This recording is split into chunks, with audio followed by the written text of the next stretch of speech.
तो आज ना हम अपना चैप्टर नंबर 7 स्टार्ट करेंगे। Preparation of final accounts of sole proprietors. Sole proprietor क्या होता है, जल्दी से बताओ।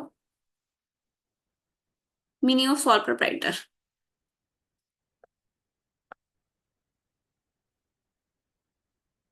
Single owner. इस सिंपल वर्ड्स में बोले तो single owner of the business. ठीक है। इस चैप्टर को ना हमें दो पार्ट्स में पढ़ना है।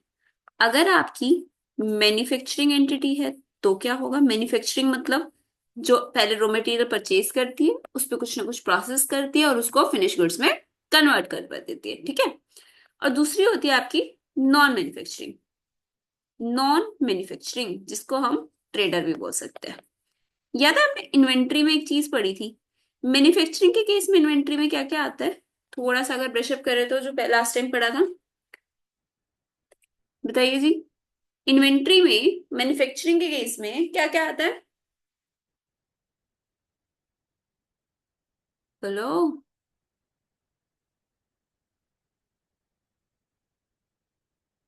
Raw material, work in progress and finish goods.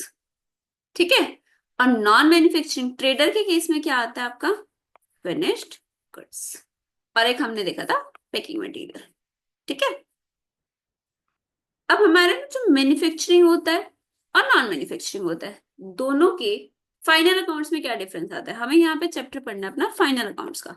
हमने अपनी जर्नल एंट्रीज करनी सीख ली, ledger posting, trial balance, cash book, सब कुछ सीख लिया। अब हम स्टेप पे आ गए फाइनल अकाउंट्स बनाने के। देखो, दोनों में पता है क्या डिफरेंस है। ये ट्रेडिंग अकाउंट दोनों में बनेगा, P&L अकाउंट दोनों में बनेगा, बैलेंस शीट भी दोनों में बनेगी।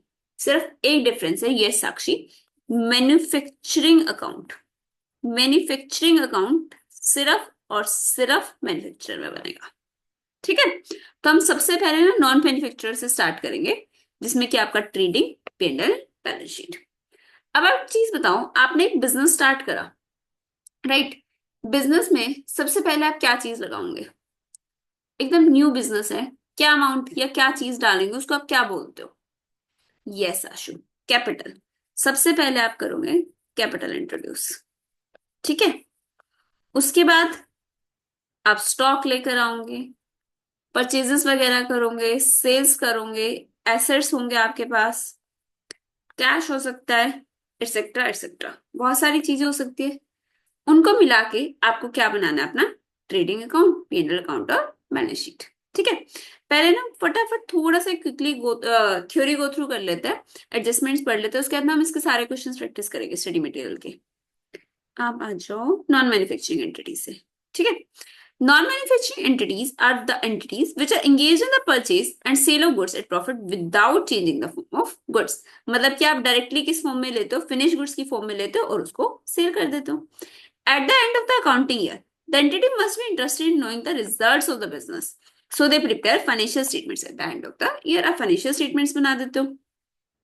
इनकम स्टेटमेंट और पोजीशन स्टेटमेंट में क्या डिफरेंस होता है, कौन बताएगा। Income statement and position statement. Income, position, बताइए जी।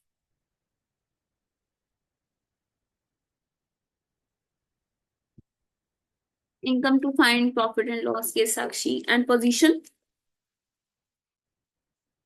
Position statement helps in determining position to ascertain, position to ascertain position. देखो, इनकम स्टेटमेंट जिसको हम जनरली अपना P&L अकाउंट भी बोलते हैं, या आपका प्रॉफिट या फिर लॉस कैलकुलेट करने के लिए होता है।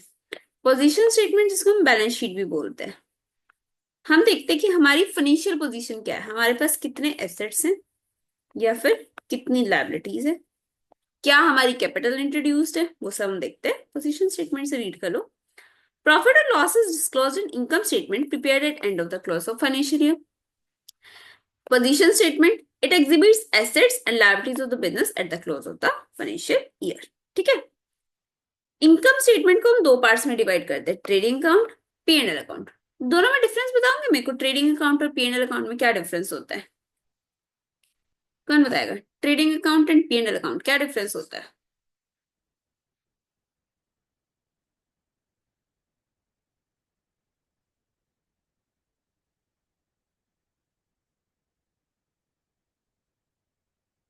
बताइए जी।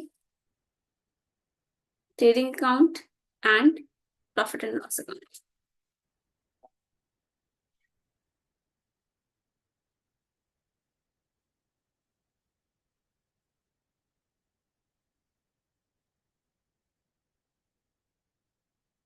Direct expenses in trading. Okay. और देखो, ट्रेडिंग में ना जनरली हमारी ऑपरेटिंग से रिलेटेड चीजें आती है। ट्रेडिंग में ग्रॉस प्रॉफिट आता है, पीएनएल में नेट प्रॉफिट। यस, ट्रेडिंग में जनरली ऑपरेटिंग से रिलेटेड चीजें आती है, आपका ग्रॉस प्रॉफिट एंड लॉस आता है। ठीक है। और पीएनएल अकाउंट आपको शो करते हैं नेट प्रॉफिट एंड लॉस। इसमें तो आपको कोई भी टाइप का एक्सपेंस, कोई भी लॉस हुआ हो, salary, rent, loss by fire, theft, सब चार्ज कर देते हैं पीएनएल अकाउंट। ठीक है। लेकिन ट्रेडिंग अकाउंट में हम क्या चार्ज करते हैं? सिर्फ और सिर्फ डायरेक्ट एक्सपेंसेस, गुड्स बनने तक का trading. Yes, perfect Sakshi. Financial, इसमें देखो, apart from balance sheet to जज in financial positions of the business, sometimes additional statements are also prepared like cash flow statement, value added statement, which is not mandatory for non-corporate entities. These additional statements are prepared for the better understanding of financial position of the business. हमें इस chapter में generally क्या ही पढ़नी है? Balance sheet. कभी कभी हम cash flow statement भी बना देते हैं, वैल्यू एडेड स्टेटमेंट भी बनाते हैं। Income statement discloses net profit of the business after adjusting the income and expenses earned during the year. All expenditure of the business incurred in the year. Position statement discloses assets and liabilities. ठीक है। अब basic principles देखो, ये सारा आप read कर लेना, कोई नीड नहीं है इसको इतना पढ़ने की। आप आ जाओ, मैचिंग प्रिंसिपल हो जाएगा एडजस्टमेंट्स पे। ये इंपॉर्टेंट है, अच्छे से पढ़ के जानिए सारी एडजस्टमेंट्स आपकी क्या होती है। ठीक है। अब क्या होगा ना, क्वेश्चंस आपके कैसे आएंगे इस चैप्टर के? आपको ट्रायल बैलेंस दे देंगे, आपको बोलेंगे या तो बैलेंस शीट बनाओ, ये पीएनएल बनाओ, या फिर फाइनेंशियल स्टेटमेंट्स, मतलब कि पीएनएल और बैलेंस शीट दोनों बनाओ। सबसे पहले क्लोजिंग स्टॉक। आप मेरे को एक चीज बताओ, क्लोजिंग स्टॉक कहाँ कहाँ पे शो होता है?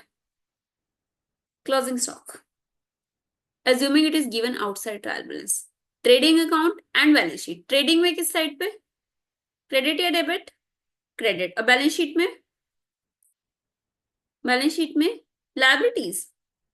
साक्षी, बैलेंस शीट में क्लोजिंग स्टॉक आपके लिए लायबिलिटी है या एसेट है?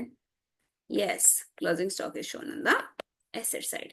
Goods sold but omitted to be recording.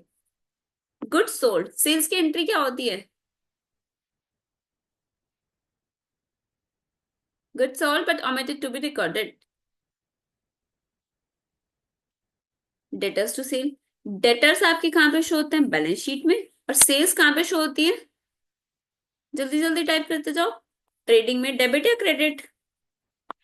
Debit और credit? Credit. Goods purchase but omitted to be recorded, आपने परचेज करे बट रिकॉर्ड करने रहेंगे, परचेज की एंट्री क्या होगी?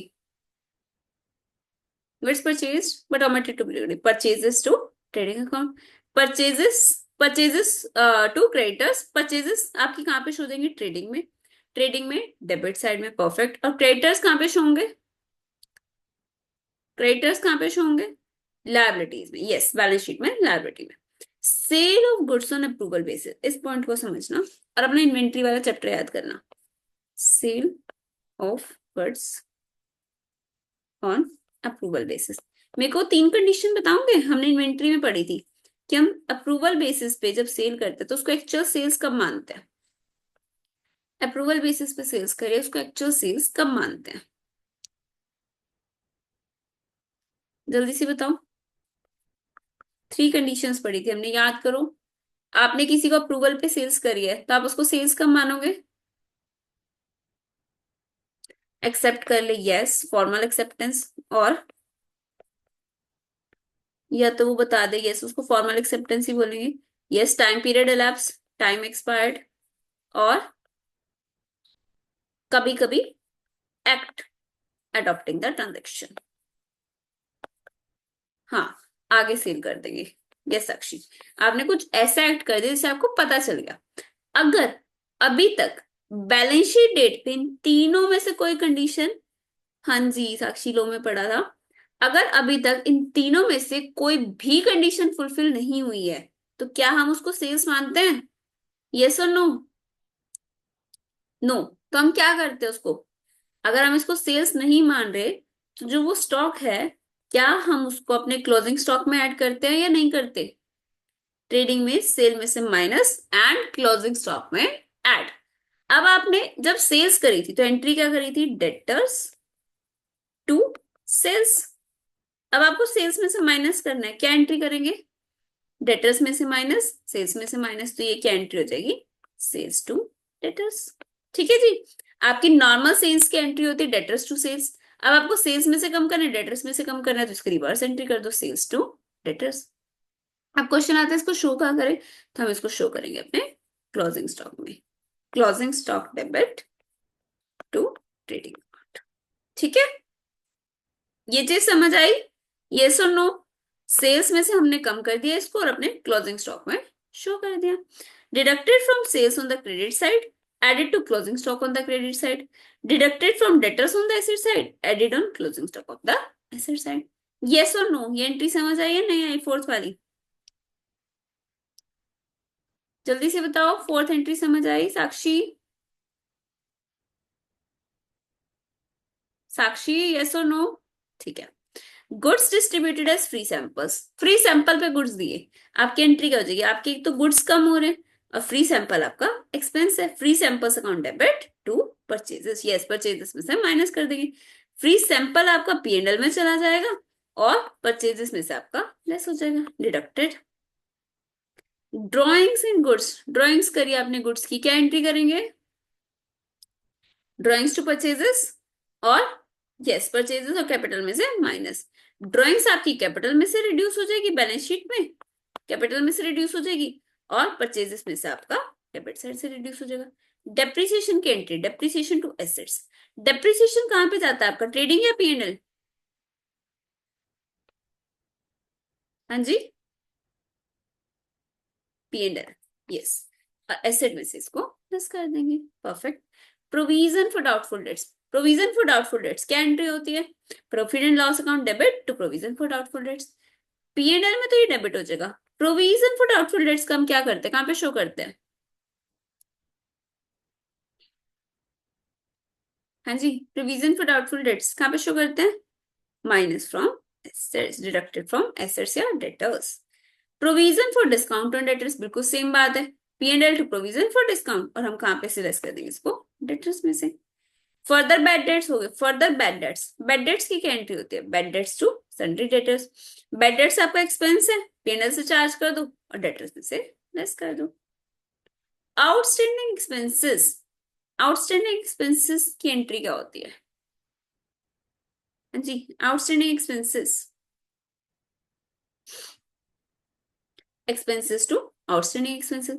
एक्सपेंसेस हम कहां से चार्ज कर देंगे? अगर ट्रेडिंग के है तो ट्रेडिंग में ऐड कर देंगे, पीएनएल के है तो पीएनएल में ऐड कर देंगे। मतलब अगर डायरेक्ट है तो ट्रेडिंग में शो कर दो, इनडायरेक्ट है तो पीएनएल में शो कर दो। आउटस्टैंडिंग एक्सपेंसेस कहां पे शो करेंगे? यस, लायबिलिटीज में। प्रीपेड और अनएक्सपायर्ड एक्सपेंसेस इसका अपोजिट, एक्सपेंसेस में से रिड्यूस कर दो prepaid expenses to expenses account. Prepaid expenses को कहां पे शो करूं, लायबिलिटी या एसेट? यस, एसेट में शो कर देंगे। Accrued income, income earn but not received. आपके लिए income earn but not received asset होता है या liability? Income earn but not received, asset और liability? Yes, it is an asset, तो आपका कहां पे शो हो जाएगा? Shown on the asset side. Unearned income, income received in advance, asset या लायबिलिटी? हाँ जी, लायबिलिटी, यस। अपने इनकम में से तो डिडक्ट कर देंगे और इसको लायबिलिटी साइड में शो कर देंगे। इंटरेस्ट ऑन कैपिटल क्या एंट्री होगी? आप कैपिटल पे इंटरेस्ट पे कर रहे हो तो आपके लिए इनकम है या एक्सपेंस है? हमारे लिए एक्सपेंस है, तो हम क्या कर देंगे? डेबिट कर देंगे और कैपिटल में इसको इंक्रीज कर देंगे। अपना डेबिट साइड में इसको शो कर देंगे और कैपिटल में इंक्रीज कर देंगे। इंटरेस्ट ऑन ड्रॉइंग्स इनकम या expense? Interest on drawings, yes income, तो हम क्या कर देंगे? पीएनएल में क्रेडिट कर देंगे और कैपिटल में से कम कर देंगे। Interest on loan, interest on loan आपके इनकम है एक्सपेंस है? लोन ले रखा तो उस पर इंटरेस्ट पे कर रहे हो, इनकम और एक्सपेंस? एक्सपेंस। और एक्सपेंसेस आपके डेबिट होते हैं, हमने जनरल एंट्रीज में देखा था। Interest on loan to loan account, अपना डेबिट साइड में एक्सपेंस शो कर दो और उसको लायबिलिटीज में ऐड कर दो। एबनॉर्मल लॉस की क्या एंट्री होती है?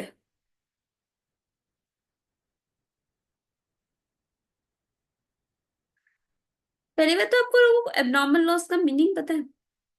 एबनॉर्मल लॉस होता है जो इनफ्रीक्वेंट इन नेचर होता है। एबनॉर्मल लॉस जो बिजनेस से रिलेटेड नहीं है, लाइक लॉस बाय फायर। ठीक है।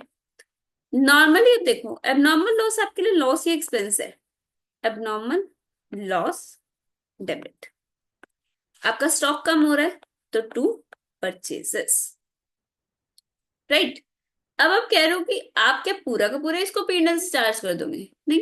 अगर आपको कुछ इंश्योरेंस कंपनी से अमाउंट रिसीव होने वाला है तो उतना आप इंश्योरेंस कंपनी से डाल दोगे, और बचा हुआ अमाउंट आपका कहाँ पे चला जाएगा? एबनॉर्मल लॉस में। ठीक है। ये आपका राइट ऑफ हो जाएगा पेंडेंट से। यस, परफेक्ट साक्षी। इंश्योरेंस वाला आपका चला जाएगा एसेट में, क्योंकि आपको अमाउंट रिसीव होने वाला है। आगे देखो, charity in form of goods, charity कर दी, गुड्स की चैरिटी, क्या एंट्री बनेगी? हाँ जी, सैंपल जैसे, यस। सैंपल वाला ना एडवर्टीजमेंट में जाता है, ये चैरिटी वाला चैरिटी में ही लिखूंगे, charity account debit to purchases. तो आपका एक तो किस में शो हो जाएगा? पीएनएल में। दूसरा आपका परचेजेस में से कम हो जाएगा। ठीक है। मैनेजर्स कमीशन, मैनेजर्स कमीशन की एंट्री क्या होती है? मैनेजर्स कमीशन आपके लिए एक्सपेंस है तो डेबिट कर देंगे। एंट्री क्या हो जाएगी? Manager's commission account debit to outstanding commission account. Yes, PNL में आपका डेबिट हो जाएगा और आउटस्टैंडिंग कमीशन आपकी लायबिलिटीज में शो हो जाएगी। अच्छा, मेरे को ना एक इंपॉर्टेंट पॉइंट बताना है यहाँ पे। अगर बोले मैनेजर्स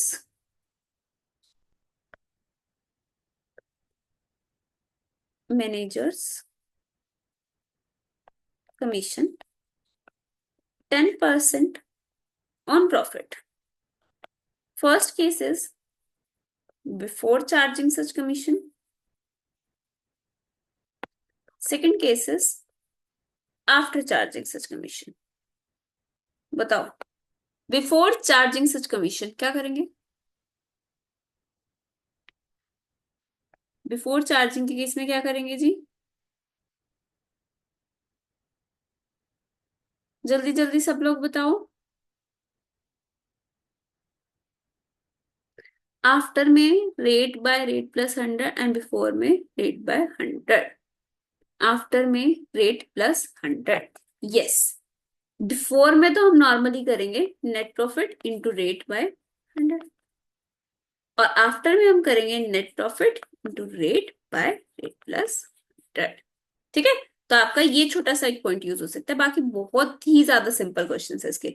अभी आप करोगे ना एकदम सिंपल लगेंगे आपको। इलस्ट्रेशन नंबर 1 से हम स्टार्ट करते हैं। मेनली इसमें थ्योरी इतनी इंपॉर्टेंट नहीं है, आपको क्वेश्चंस की प्रैक्टिस करनी है। आप आ जाओ इलस्ट्रेशन नंबर 1। एक बार मेरे को इतने फटाफट कॉस्ट ऑफ गुड सोल्ड का फॉर्मूला बताना। कॉस्ट ऑफ गुड सोल्ड, जल्दी से बताओ। Cost of goods sold. हाँ जी।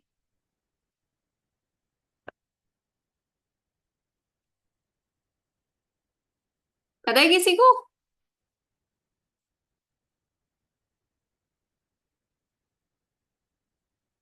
नो। ठीक है। कॉस्ट ऑफ गुड्स सोल्ड मतलब होता है कि आपने जितनी सेल्स करी है उसकी कॉस्ट कितनी है। Net sales minus GP. Yes, net sales minus GP आप बोल सकते हो, या फिर आप बोल सकते हो opening stock plus purchases minus closing stock. ठीक है। जैसे कि मैं आपको बोलूं कि मेरे पास ओपनिंग स्टॉक ₹5000 का सामान था। ठीक है। हाँ जी, डायरेक्ट एक्सपेंसेस भी आ जाएंगे आपके। आपके पास ₹5000 का ओपनिंग स्टॉक था। ठीक है। ड्यूरिंग द ईयर मैंने ना परचेजेस कर ली ₹3000 की। तो मेरे पास cost of goods available for sale, मतलब मैं कितना मैक्सिमम सेल कर सकती हूँ, दैट इज ₹8000। अगर इसमें से मैं क्लोजिंग स्टॉक लेस कर दूं, क्लोजिंग स्टॉक मैंने कर दी लेस, एग्जाम्पल 2000, तो मैं ये कह सकती हूँ कि 6,000 का सामान मैंने सेल कर दिया, that is cost of goods sold. COGS याद रखना, COGS मतलब कॉस्ट ऑफ गुड्स सोल्ड। समझ आया या नहीं आया? यस और no? Opening stock plus purchases plus direct expenses minus closing stock, this is your COGS। अब मेरे को ना एक बहुत ही ज्यादा इंपॉर्टेंट पॉइंट बताना, क्लोजिंग स्टॉक आपका दो केस में दे सकते हैं, inside trial balance, outside trial balance. ठीक है, अगर ट्रायल बैलेंस के अंदर दे रखा है उसका मतलब क्या है? अगर क्लोजिंग स्टॉक ट्रायल बैलेंस के अंदर दे रखा है उसका क्या मतलब है? Already adjusted. Yes Sakshi, inside trial balance means already adjusted from purchases, मतलब आपने अपनी परचेजेस में से उसको ऑलरेडी लेस कर रखा है, आपको दोबारा से लेस करने की नीड नहीं है। आपका COGS डायरेक्टली पता है कैसे आ जाएगा? ओपनिंग स्टॉक प्लस परचेजेस, क्योंकि अगर ट्रायल बैलेंस में ही क्लोजिंग स्टॉक दे रखा है ना, मतलब ये परचेजेस एडजस्टेड परचेजेस है, ये परचेजेस नहीं है, इसने अपने में से इसे छुपके से क्लोजिंग स्टॉक लेस कर रखा है ऑलरेडी। ठीक है, लेकिन अगर आउटसाइड ट्रायल बैलेंस दे रखा है तो क्या आपका क्लोजिंग स्टॉक एडजस्टेड है? यस और नो? नो, तो आपको उसको अलग से एडजस्ट करना पड़ेगा। इसके केस में opening stock plus purchases minus closing stock करना पड़ेगा। ये चीज समझ आई? क्लोजिंग स्टॉक अगर आपका ट्रायल बैलेंस में दे रखा है, देखो ये बहुत इंपॉर्टेंट पॉइंट है, ये पता है इंटर लेवल पे भी जाके आपका इतना काम आता है। सेम आपका चैप्टर आता है शेड्यूल 3 के अकॉर्डिंग, आपको फाइनेंशियल स्टेटमेंट्स प्रिपेयर करने होते हैं। फाउंडेशन में आप T फॉर्म में करते हो, ठीक है? हाँ हाँ जी साक्षी, आप फाउंडेशन में ना ऐसे T फॉर्म अकाउंट बनाते हो और बस इंटर में जाके अपना शेड्यूल 3 के अकॉर्डिंग बनाते हो, बाकी चीजें आपकी सेम ही रहती है। तो वहां पे भी ये पॉइंट इतना ज्यादा कंफ्यूज कर देता है बच्चों को, इसको ध्यान से समझ लेना। क्लोजिंग स्टॉक अगर ट्रायल बैलेंस के अंदर दे रखा है, मतलब परचेजेस ऑलरेडी एडजस्टेड है, आपको उसमें से क्लोजिंग स्टॉक लेस नहीं करना। अगर आपका क्लोजिंग स्टॉक ट्रायल बैलेंस के बाहर दे रखा है तो एडजस्टेड नहीं, आपको उसको अलग से लेस करना है। ठीक है जी, अब देखो illustration number 1, trial balance for the financial year ended 31st March 22 of Miss Deepanshi shows following details.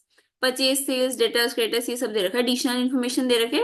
Creditors का बैलेंस 1 अप्रैल 21 को, कौन सा बैलेंस है, क्लोजिंग या ओपनिंग? हाँ जी, क्लोजिंग और opening? Creditors, yes, opening balance. ठीक है, you are required to calculate cost of goods sold and amount paid to creditors। दो चीजें निकालनी है, cost of goods sold and amount paid to creditors। Interesting question है ये। सबसे पहले आपने COGS का फॉर्मूला बोला, opening stock plus purchases plus direct expenses minus closing stock. Opening stock कितना है आपके पास? ओपनिंग स्टॉक इज ₹2 लाख, इसमें हम ऐड कर देंगे परचेजेस, परचेजेस वॉज ₹10 लाख, तो ये हो गया आपका 12 लाख।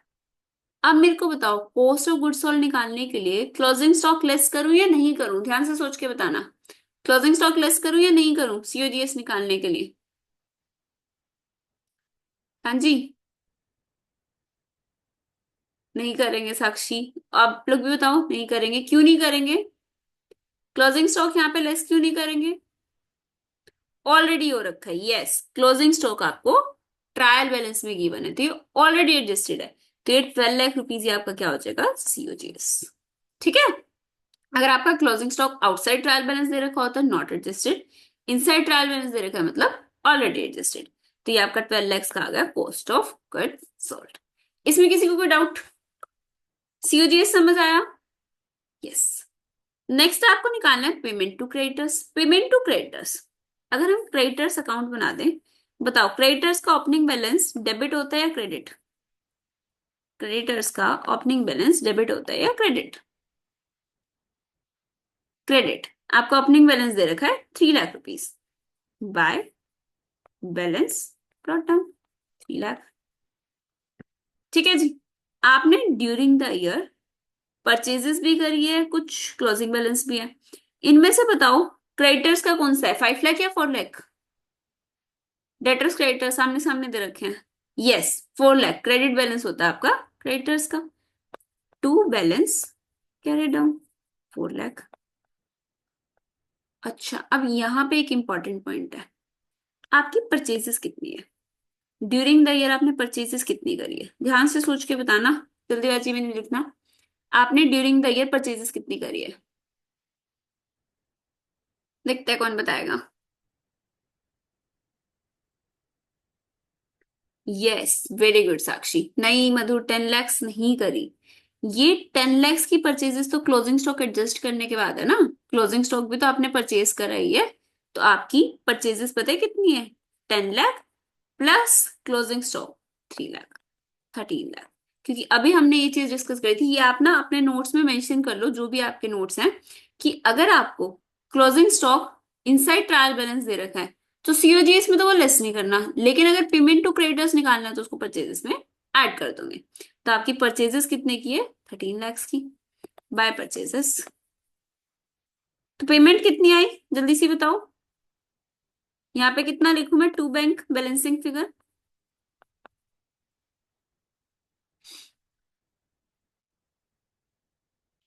इधर आपका है 16 लाख और इधर आपका है 4 लाख। ये कितना आ जाएगा? 10 लाख। ठीक है जी। Amount paid to creditors 10 lakh rupees. ये क्वेश्चन समझ आया? और आपको ना ध्यान रखना, अगर ये क्वेश्चन आता है, ये तो सिंपल सा क्वेश्चन है और आपको ऐसे अपनी वर्किंग सिखा कर आनी है। Students may note that in case closing stock is not mentioned in trial balance, then it means opening stock and purchases appearing in trial balance include the value of unsold stock. Adjusted नहीं है फिर वो। Since we prepare our financial statements using matching concept, such unsold stock shall not form of part of cost and therefore is deducted. Therefore, in this case, to compute COGS, we will have to use opening stock plus purchases minus closing stock minus purchase return. वो कह रहे हैं ये इस example में तो आपके trial balance में गिवन था, अगर गिवन नहीं होता तो हम इसको लेस करते। क्लियर? इलस्ट्रेशन नंबर 2 देखते हैं। आपके ओपनिंग इन्वेंट्री परचेजेस ये सब डिटेल्स है। From the following information prepare a trading account of Messrs ABC traders for the year ended 31 March 2022 and pass necessary closing entries. Closing entries आपको पास करनी है इन the journal proper off Messrs ABC traders. देखो, हम ना trading account बनाते हैं, आप मेरे को बताते जाना क्या चीज डेबिट में डालूं क्या क्रेडिट में डालूं। ठीक है? ओपनिंग इन्वेंट्री डेबिट या credit? Debit to opening inventory. कितना अमाउंट है? 1 लाख। परचेजेस किस साइड डालूं, डेबिट या credit? Debit to purchases 6,72,000। Carriage inward debit या credit? Debit to carriage inward 30,000। Wages किस साइड, डेबिट या क्रेडिट? डेबिट। और जल्दी जल्दी में ना गलती से कोई ये आपको कंफ्यूज करने के लिए इनडायरेक्ट एक्सपेंस देते वो मत लिख देना ट्रेडिंग अकाउंट में। वेजेस तो आपका डायरेक्ट एक्सपेंस है, हम लिखेंगे। वेजेस कितना आपका? 50,000। सेल्स डेबिट और credit? Credit, yes. Why? Sales कितना अमाउंट है आपका? 11 लाख। रिटर्न इनवर्ड बताओ, सेल्स रिटर्न होता है purchase return? Return inward. Return inward, yes Sakshi. Minus from sales minus return inward. कितना अमाउंट है आपका? 1 लाख। ठीक है, इसको ना आप नेट लिख सकते हो। ये आपकी सेल्स कितनी थी? 11 लाख माइनस 1 लाख। तो आप यहाँ पे लिख दो 10 lakhs. Return outward 72,000। Return outward मतलब परचेज रिटर्न या sales return? Return outward purchases में से माइनस। तो आपकी परचेजेस थी कितनी? परचेजेस वर 6,72,000 एंड उसमें से हम माइनस कर देंगे अपना 72,000। देखो इन्होंने कितना इजी करके दिया आपको, 6 लाख। क्लोजिंग इन्वेंट्री डेबिट और क्रेडिट? क्रेडिट 2 लाख। बताओ जी प्रॉफिट लॉस कितना आया? जीपी कितना आ रहा है? फटाफट कैलकुलेटर्स यूज करते रहा करो साथ साथ।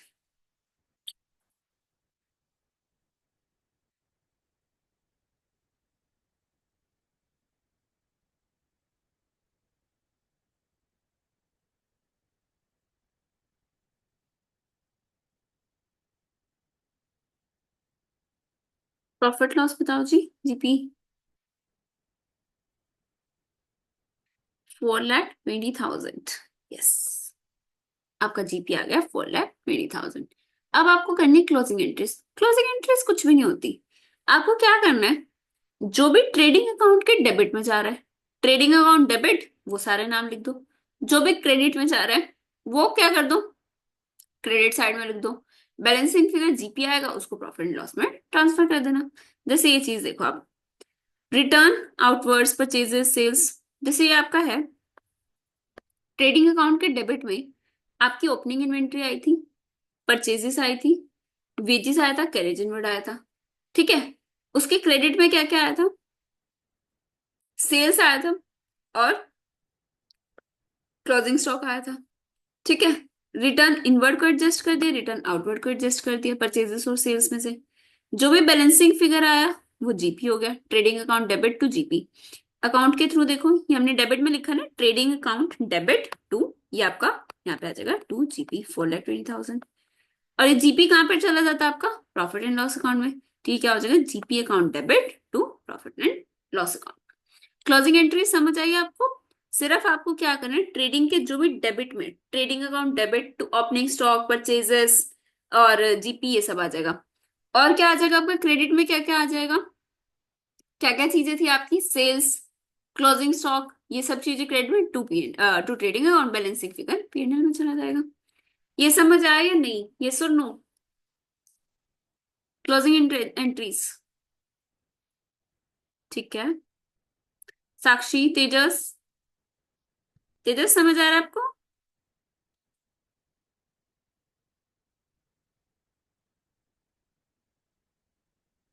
जी तेजस।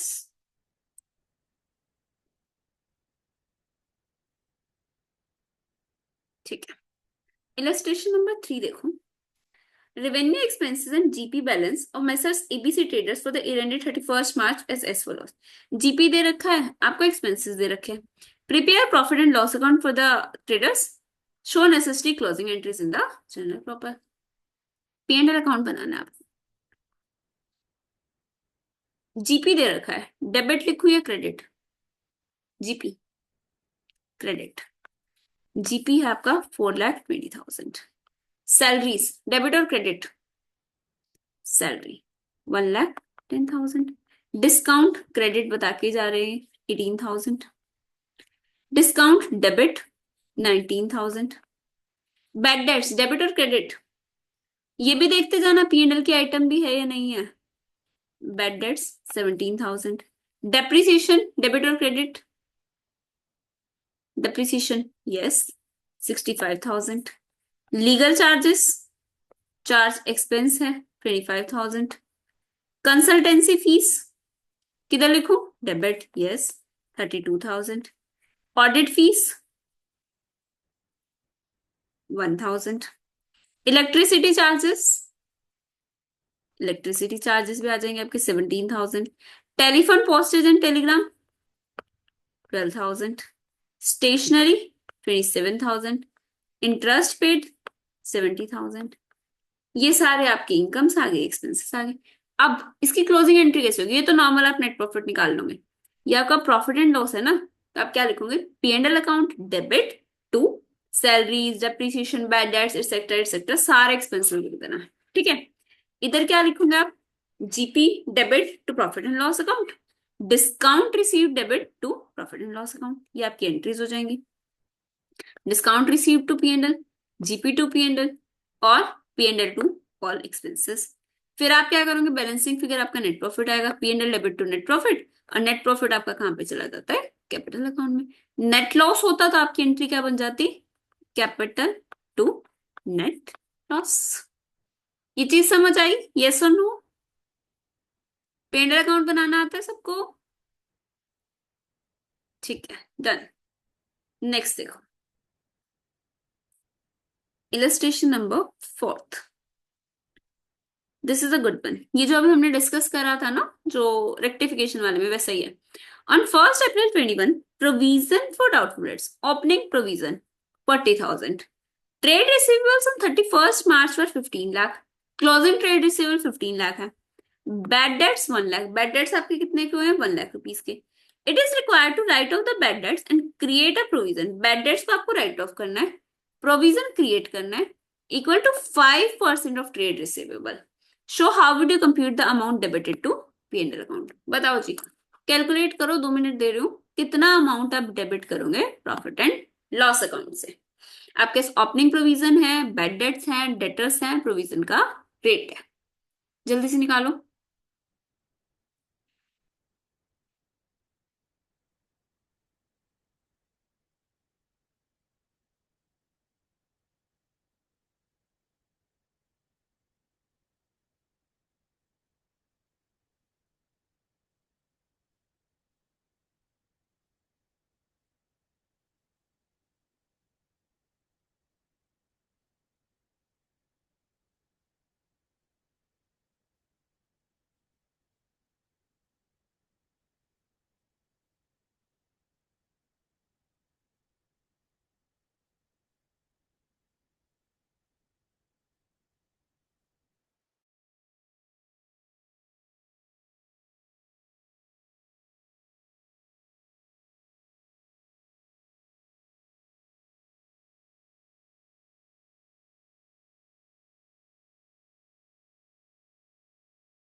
साक्षी का प्रोविजन का अमाउंट आ रहा है तेजस का अमाउंट आ रहा है 70,000। साक्षी आपका कितना आया?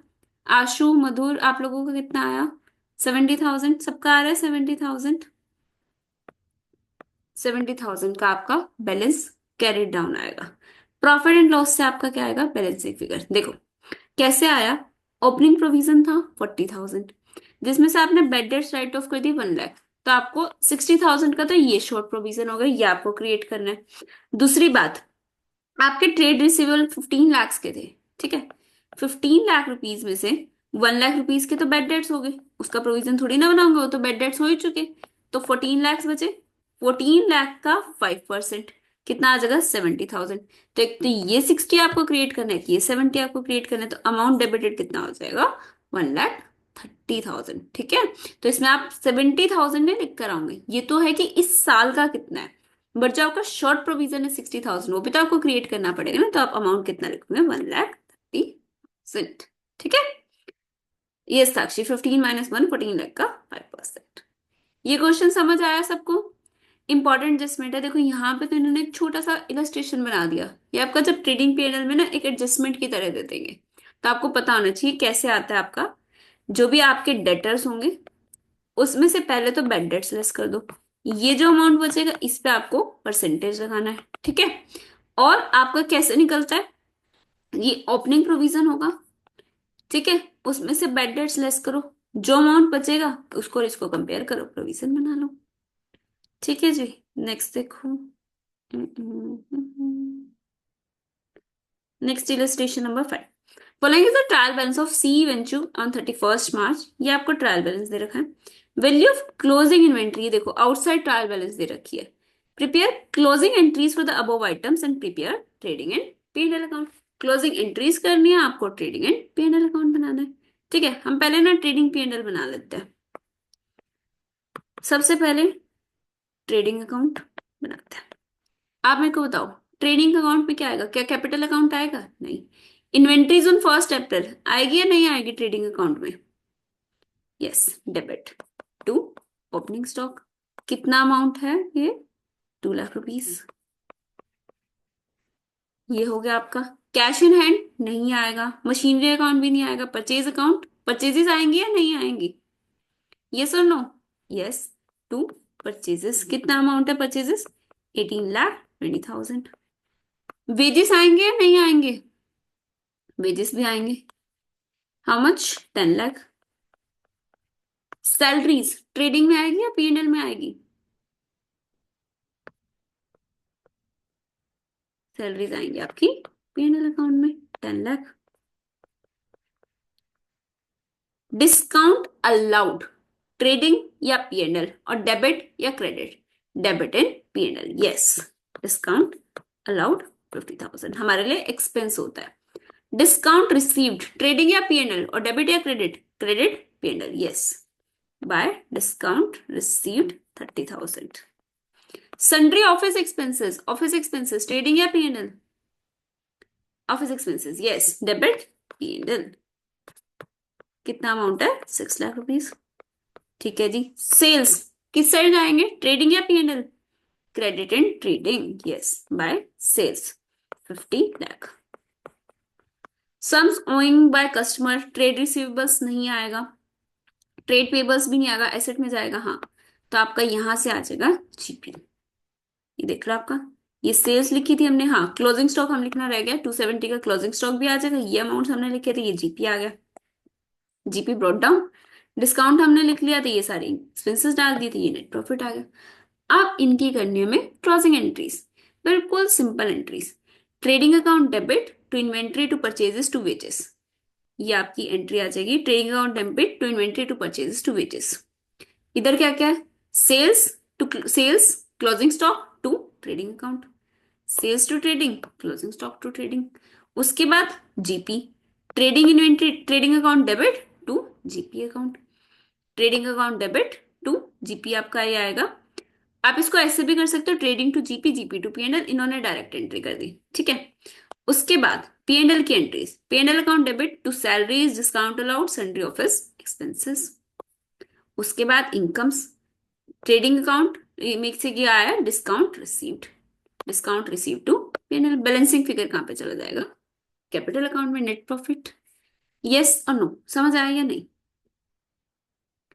कर लोगे? डन। इजी लग रहा है चैप्टर, ये टफ है ये? हाँ जी, इजी और टफ? इजी है ना? आपको normally trading P&L balance sheet बनाने, अगर कोई भी आइटम, कोई भी चीज समझ ना आए ना, पूछ लेना, ठीक है, क्योंकि ये चीजें रिपीट होनी है आपकी हर क्वेश्चन में। This is done done done done done. ये देखो illustration number 6, given below trial balance of Mrs Dayal Bros, prepare balance sheet. Balance sheet बनानी है। ऊपर वाले क्वेश्चन में हमने बैलेंस शीट मिस कर दी थी, इस वाले में बना लेते हैं। ये आपकी बैलेंस शीट है, ठीक है जी। बताओ कैपिटल किस साइड लिखूं, एसेट साइड या लायबिलिटी साइड? लायबिलिटी। कैपिटल लिख दिया 7 lakh. Land and building asset या liability? Land and building asset 3 lakh. 14% term loan asset या लायबिलिटी? क्रेडिट बैलेंस है, yes, liability.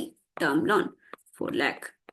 Loan from messrs D&C, loan ले रखा है एक, liability, yes, 4,60,000। Trade receivables debit और क्रेडिट? Trade receivables. साक्षी कितने शॉर्टकट पे आ गई, एसेट का A लिखेंगे, लायबिलिटीज का L लिखेंगे, बात खत्म।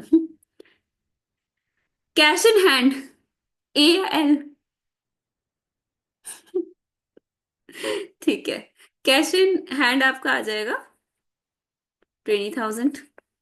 Inventories in trade, inventory, yes, inventory आपके आ गई 6 लाख रुपीज की। Furniture 2 lakh, yes, 2 lakh. Trade payables, समझ गई साक्षी। फोन पे तो आदत होती है, टाइपिंग कितनी ही करा लो, है ना। ये आपके आगे trade payables 40,000। Advances to suppliers, advances to supplier, हमने सप्लायर को एडवांस दिया है, तो हमारे लिए हो जाएगा set advance 1 lakh. Net profit, क्या करेंगे नेट प्रॉफिट का?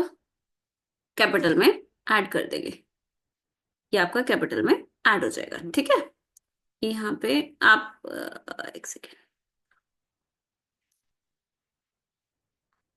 से नीचे हो रहा है।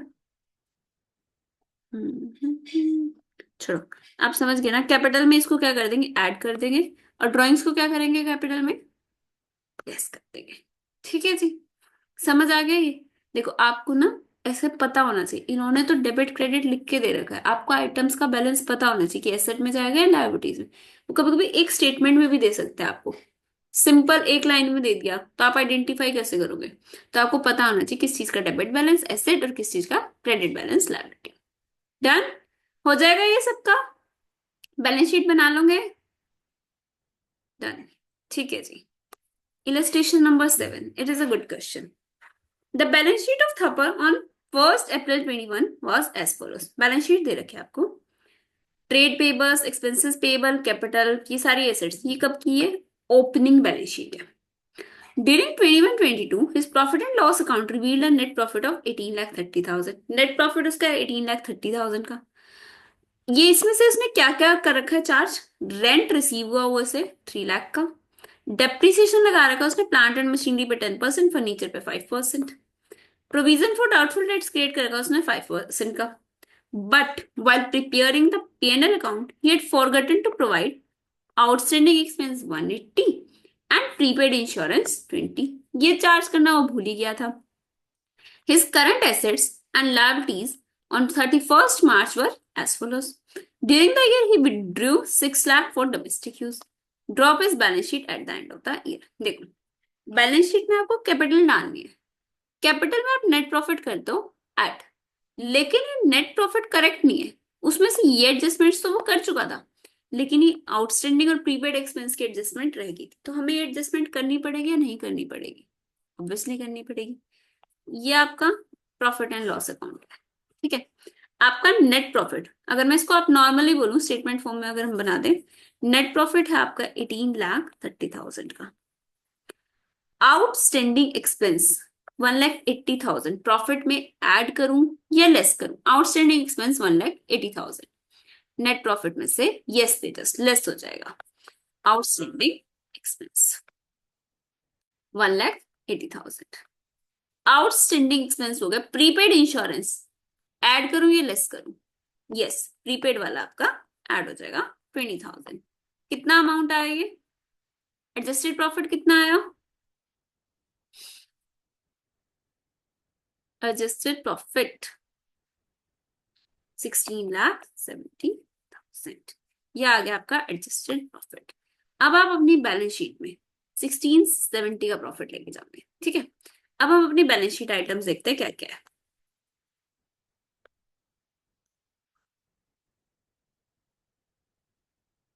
आपको एसेट्स लिखने हैं, लायबिलिटीज लिखनी है। सबसे पहले आपको इन्वेंट्री बता रही है 14,50,000 की, एसेट साइड लिखू है liability side inventory, asset 14,50,000 inventory आ गई। उसके बाद ट्रेड रिसीवेबल्स बता रखे हैं 2 लाख रुपीज के, लेकिन उसमें से आपने 5% का प्रोविजन बना रखा है, तो कितने का प्रोविजन होगा, 20 लाख, 20 लाख के आपके ट्रेड रिसीवेबल से 5% का प्रोविजन, कितना प्रोविजन हो गया 1 लाख का। तो आप ट्रेड रिसीवेबल किस पे शो करोगे, 20 माइनस 1, 19 लाख पे। इसको पता है, ध्यान से समझना है इस चीज को, हमने दोबारा से प्रॉफिट एंड लॉस से चार्ज नहीं करा, क्योंकि वो तो हम इसके बाद प्रॉफिट निकाल चुके थे, बस दो ही एडजस्टमेंट रह गई थी, आउटस्टैंडिंग और प्रीपेड की। लेकिन उसका इफेक्ट आपकी बैलेंस शीट पे तो आएगा ना, डेटर्स में से तो रिड्यूस होएगा, तो हमने रिड्यूस कर दिया। ये अमाउंट हो गया। कैश एट बैंक 10,35,000, एसेट या liability, cash at bank, cash at bank yes, asset 10,35,000, ये आ गया। उसके बाद ट्रेड पेबल्स 11,40,000, एसेट या लायबिलिटी, यस लायबिलिटी आपका 11,40,000। अब बाकी बची हुई चीजें हम ऊपर से ले लेते हैं।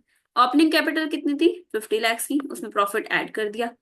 एक आपको ड्रॉइंग्स दे रखे 6 लाख, कैपिटल में ऐड करूं या लेस करूं, 6 लाख लेस, यस 6 लाख कर दिए लेस, तो ये आपका आ गया कैपिटल। उसके बाद हमने ना दो एडजस्टमेंट करी थी, आउटस्टैंडिंग और प्रीपेड एक्सपेंस की।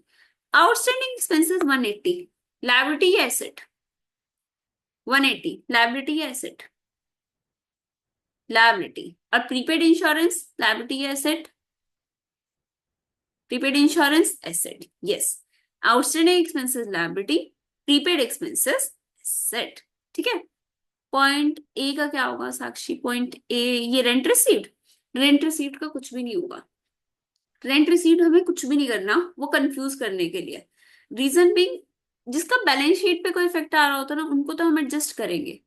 लेकिन वो उसका क्या है पता है, उसका क्या है, अगर दोबारा से प्रॉफिट में एडजस्ट कर दोगे ना तो आपको प्रॉफिट गलत आ जाएगा। बाकी आइटम्स जो आपकी हैं इनका बैलेंस शीट पे इफेक्ट आ रहा है, जैसे डेप्रिसिएशन। प्लांट एंड मशीनरी आपका ओपनिंग था 30 लैक्स, इसमें आपको 10% का डेप्रिसिएशन लगाना है, तो 30 लाख माइनस 3 लाख 27 पे शो कर दो। फर्नीचर पे 5% लगाना है, 3 लाख माइनस 5%। फर्नीचर कितने पे आ गया, 285 पे। ये सारे आइटम्स आ गए, रेंट रिसीट का आपको कुछ भी नहीं करना। ठीक है जी, ये आपकी बैलेंस शीट मैच हो गई। समझ आया या नहीं आया? बहुत अच्छा क्वेश्चन था, इसको मार्क कर लेना। डिफरेंट क्वेश्चन है, नॉर्मल प्रॉफिट एंड लॉस तो आप बना ही लेते हो, इन्होंने इसको थोड़ा सा ट्विस्ट करा। प्रॉफिट आपको दे दिया, दो एडजस्टमेंट बोली आउटस्टैंडिंग और प्रीपेड की, वो कह रहे कि एडजस्टेड नहीं है, अब एडजस्ट कर दो। आपने करेक्ट प्रॉफिट निकाला, फिर बैलेंस शीट बनानी है। कैपिटल में वो करेक्ट प्रॉफिट ऐड कर दो, ड्रॉइंग्स लेस कर दो। बाकी एसेट लायबिलिटी जो गिवन है वो तो एज इट इज लिख दो, और जो एडजस्टमेंट्स आपको करनी थी वो एडजस्टमेंट्स कर दो। ठीक है, नेक्स्ट आपका आ जाएगा ओपनिंग एंट्री। जैसे हम क्लोजिंग एंट्री कर रहे थे ना, क्लोजिंग एंट्री का मतलब होता है कि ट्रेडिंग पी एंड एल में उसको ट्रांसफर करने की एंट्री। ओपनिंग इन्वेंट्री इतनी सिंपल होती है, जो डेबिट बैलेंसेस है उनको डेबिट कर दो।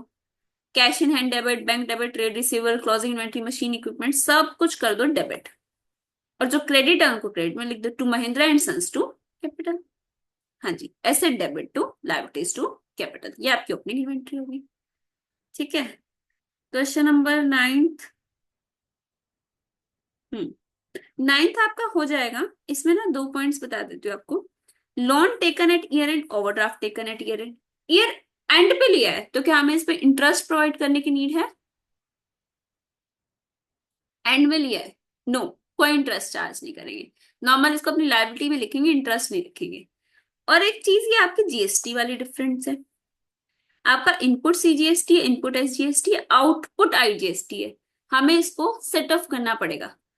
आईजीएसटी के लिए हम सबसे पहले क्या यूज करते हैं, सीजीएसटी। ठीक है, सीजीएसटी, एसजीएसटी, तो ये आप ऐसे कर दोगे राइट ऑफ। एक बार इसका नोट देख लो।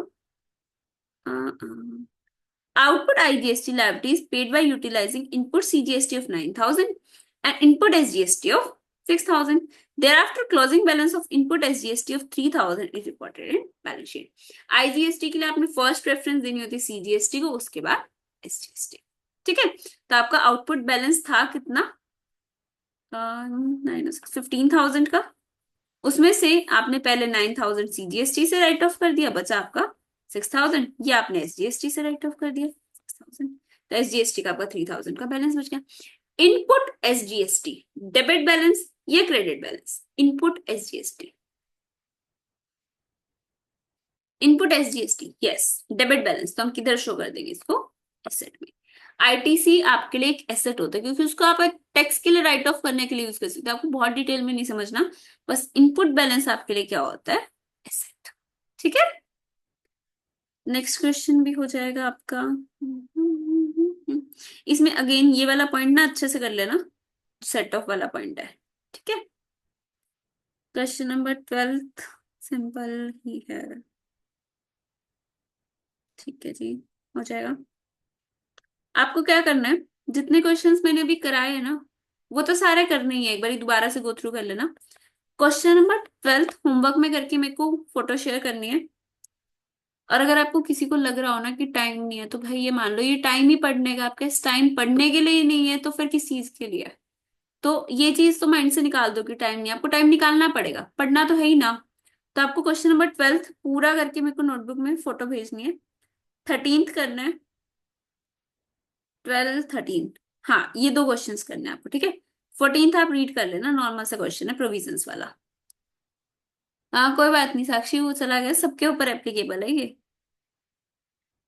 और जो ये बैक क्वेश्चन है, 5 क्वेश्चन है, इनमें से कोई भी दो क्वेश्चन नोट कर लो। इलस्ट्रेशन नंबर 12 13 ये करने हैं। और बैक क्वेश्चन में से मैं आपके ऊपर छोड़ रही हूँ, एनी टू, ये मेरे को राइटिंग में करके भेजना। ठीक है, इसका पीडीएफ बना के देखो। आप लोग भेजोगे तो आपका बेनिफिट है ना, नहीं भेजोगे तो आपका लॉस है। तो आप भेज दो, एटलीस्ट आपको एक गाइडेंस तो मिल जाएगी ना कि आप सही से कर रहे हो, वर्किंग नोट सही से बना रहे हो या नहीं बना रहे। क्योंकि ये क्वेश्चंस आप सिंगल सिंगल देखते हो इजी लगता है, जब सारी एडजस्टमेंट्स आ जाती है ना तो थोड़ा लेंदी हो जाता है। तो आपको पता होना चाहिए कि किसका इम्पैक्ट कहाँ कहाँ पे आ रहा है। तो कर लोगे क्वेश्चन? हाँ जी, प्रॉमिस करके जा रहे हो? प्रॉमिस प्रॉमिस लिखो, यस यस मत लिखो, तब मानूंगी मैं। प्रॉमिस करो करके आओगे। जल्दी जल्दी बताओ।